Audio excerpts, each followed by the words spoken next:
सुबह की पहली किरणें जैसे ही घने जंगल की हरी भरी पत्तियों पर पड़ी, पक्षियों का कलरव गूंज उठा। उनमें सबसे अलग और सबसे मधुर स्वर किसी और का नहीं, बल्कि एक प्यारी सी चिड़िया स्वरा का था। उसकी चहचहाहट ऐसी थी जैसे ओस की बूंदें सूरज की रोशनी में चमक रही हों। सुप्रभात माखन, आज हम कौन सी नई मस्ती करेंगे? पास के पेड़ों से झूलते हुए एक शरारती बंदर माखन उछलकर नीचे आया। उसकी आंखों में हमेशा चमक रहती, मानो वह हर वक्त कोई नया खेल खेलने के लिए तैयार हो। पहले तू अपना गीत सुन, फिर मैं तुझे हंसी से लोट-पोट कर दूंगा। और यही उनकी रोजमर्रा की आदत थी। स्वरा गीत गाती तो पेड़ों के पत्ते झूमने लगते, नदिया के पानी में लहरें गुनगुनाने लगती और माखन अपनी शरारतों से पूरे जंगल को हंसा देता। उनकी दोस्ती इतनी गहरी थी कि जंगल के जानवर कहते, अगर दोस्ती की कोई मिसाल देखनी हो तो स्वरा और माखन को देखो। लेकिन हर खुशी हमेशा नहीं रहती। एक दिन जंगल में इंसानों का झुंड आया।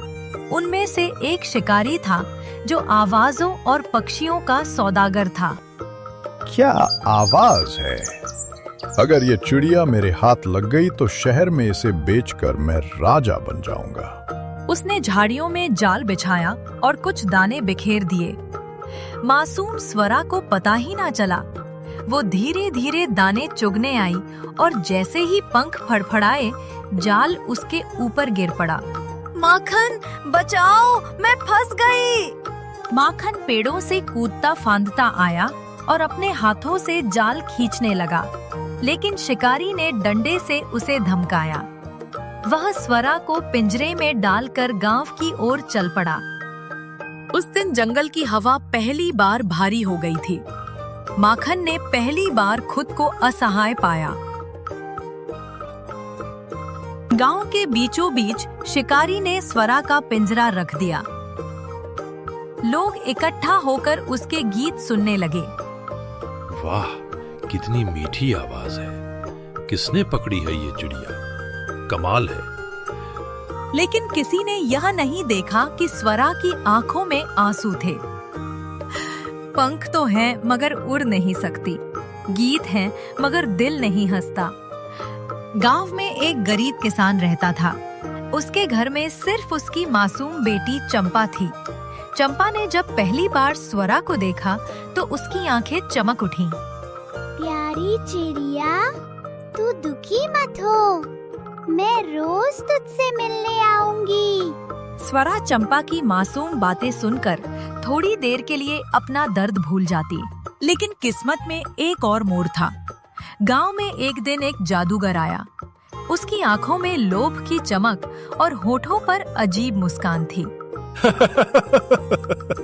ये चिड़िया साधारण नहीं, इसकी आवाज में शक्ति है। अगर ये मेरे कब्जे में रही तो मेरा तंत्र मंत्र अपार हो जाएगा। उसने अपने मंत्रों से पिंजरे की सलाखों को और मजबूत कर दिया। अब पिंजरा ऐसा था जिसे तोड़ना लगभग नामुमकिन था। हे भगवान, अब तो मैं कभी आजाद नहीं हो पाऊंगी। माखन जंगल से गांव तक पहुंचा। उसने स्वरा को पिंजरे में देखा और उसका दिल टूट गया। स्वरा, मैं तुझे यहाँ से निकालूंगा, चाहे अपनी जान ही क्यों न दे दूं। तभी किसान और चंपा भी वहाँ पहुँचे। तू वही बंदर है ना जिसे स्वरा हमेशा याद करती है? मैं तेरी मदद करूंगी। बेटी सही कह रही है, सच्ची दोस्ती में साथ देना जरूरी है। हम भी मदद करेंगे। रात गहरा चुकी थी। चांद की हल्की रोशनी में तीनों ने योजना बनाई। माखन अपनी ताकत से सलाखें मोड़ेगा, किसान अपने औजारों से पिंजरे को कमजोर करेगा, चंपा अपनी मासूमियत से जादूगर का ध्यान भटकाएगी। मैं गुनगुनाती रहूंगी ताकि तुम्हारा हौसला बना रहे। माखन ने पूरी ताकत लगाई। किसान औजार से चोट करता रहा, धीरे धीरे सलाखें ढीली होने लगी। लेकिन तभी जादूगर आ पहुंचा। उसकी आंखें लाल हो गईं। मूर्खो, मेरे जादू को चुनौती देते हो? इसकी सजा भुगतनी होगी।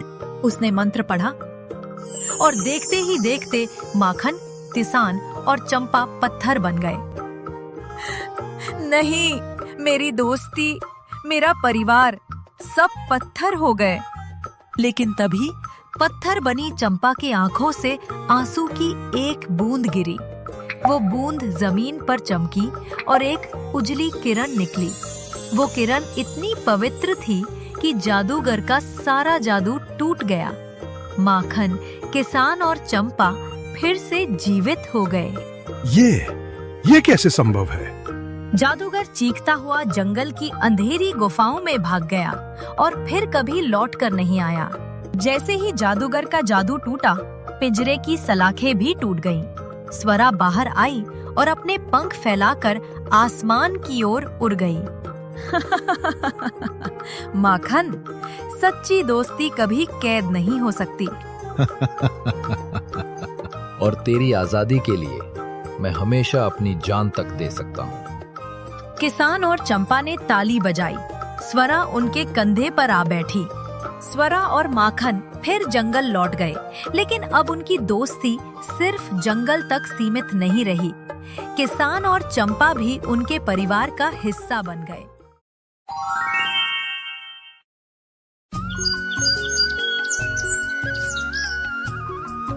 सोनपुर गांव, खेतों के बीच बसा एक छोटा सा संसार। सुबह की धूप में जब ओस की बूंदें चमकती थी, तब मिट्टी से आती खुशबू हर दिल को भिगो देती थी। इसी गांव में रहता था हरिहर, एक गरीब मगर ईमानदार किसान। उसके पास जमीन नहीं थी, मगर आत्मसम्मान था और यही उसकी असली पूंजी थी। बाबा, आज फिर ठाकुर के खेत में काम करेंगे क्या? हाँ बेटा, पेट पालने के लिए मेहनत करनी ही पड़ेगी। जब तक हाथ चलेंगे, रोटी भी मिलेगी। पर ठाकुर धनराज हमें बहुत कम मजदूरी देते हैं। बेटा, ईमानदारी का मोल कभी कम नहीं होता। वो वक्त आने दो, भगवान सबका हिसाब रखता है। सूरज ऊपर चढ़ चुका था। हरिहर अपने पुराने हल से मिट्टी जोत रहा था। तभी उसकी कुदाल किसी कठोर चीज से टकराई। अरे ये क्या? वो झुककर मिट्टी हटाने लगा। कुछ देर बाद उसे एक सोने की भारी अंगूठी मिली। अंगूठी पर लिखा था, धनराज सिंह, रामपुर हवेली। हरिहर के मन में एक पल को लालच उठा। इससे तो मैं अपनी झोपड़ी ठीक करवा सकता हूँ, बेटा गोपाल को नए कपड़े दिला सकता हूँ। लेकिन अगले ही पल उसने खुद को झटक दिया। नहीं, जो मेरा नहीं वो मेरे घर का सुख नहीं दे सकता। हरिहर हवेली पहुंचा। दरवाजे पर दरबान ने रास्ता रोका। कौन है तू? भीख मांगने आया है क्या? नहीं मालिक, ठाकुर साहब से मिलने आया हूँ, कुछ लौटाना है। दरबान हंसा। लौटाना? यहाँ तो सब लेने आते हैं, देने कौन आता है? फिर भी उसने अंदर खबर की। कुछ देर में ठाकुर धनराज खुद बाहर आए। क्यों आया है तू? क्या चाहता है? साहब, मुझे ये अंगूठी खेत में मिली, उस पर आपका नाम लिखा था। ये तो मेरे पिता की निशानी है। ये तो हवेली से कई साल पहले चोरी हो गई थी। ठाकुर ने सोचा, ये तो सोने की अंगूठी है, कोई और होता तो बेच देता। उसने हरिहर की नियत की परीक्षा लेनी चाहिए। क्या तुझे यकीन है कि तूने इसे चुराया नहीं? ईश्वर गवाह है साहब, मेरे हाथों ने सिर्फ मेहनत की मिट्टी उठाई है, किसी की चीज नहीं। ठाकुर ने नौकर को इशारा किया। देखो तो, कहीं ये झूठ तो नहीं बोल रहा। नौकर ने जांच की और थोड़ी देर बाद बोला, मालिक सच कह रहा है। इस आदमी का घर मिट्टी की झोपड़ी है और उसमें बस टूटा हुआ हल पड़ा है। ठाकुर का चेहरा बदल गया। तेरा नाम क्या है? हरिहर ठाकुर जी। ठाकुर ने अपने नौकर को बुलाया। हरिहर को मेरे खेत के किनारे की वो 1 बीघा जमीन लिख दो और 2 बैल दे दो। हरिहर दंग रह गया। साहब, इतना बड़ा इनाम? इनाम नहीं हरिहर, ये तुम्हारे ईमान का सम्मान है। अब ये अंगूठी मैं तुम्हें भेंट करता हूं ताकि तुम्हें हमेशा याद रहे, सच्चाई की कीमत सोने से भी ज्यादा होती है। हरिहर की आंखों में आंसू आ गए। ठाकुर ने उसकी हथेली में सोने की अंगूठी रखी। गोपाल दौड़ता हुआ आया। बाबा, आप तो इतने खुश लग रहे हैं, क्या हुआ? बेटा, ईमानदारी का फल मिला। मतलब? अब ये जमीन हमारी है, बैल हमारे साथी हैं, कोई भूखा नहीं सोएगा। गांव में खबर फैल गई, हरिहर को ठाकुर ने जमीन दी। क्यों? क्योंकि उसने ठाकुर की अंगूठी लौटाई थी। गांव के बच्चे अब जानते थे कि सच्चाई और ईमानदारी सबसे बड़ी पूंजी है।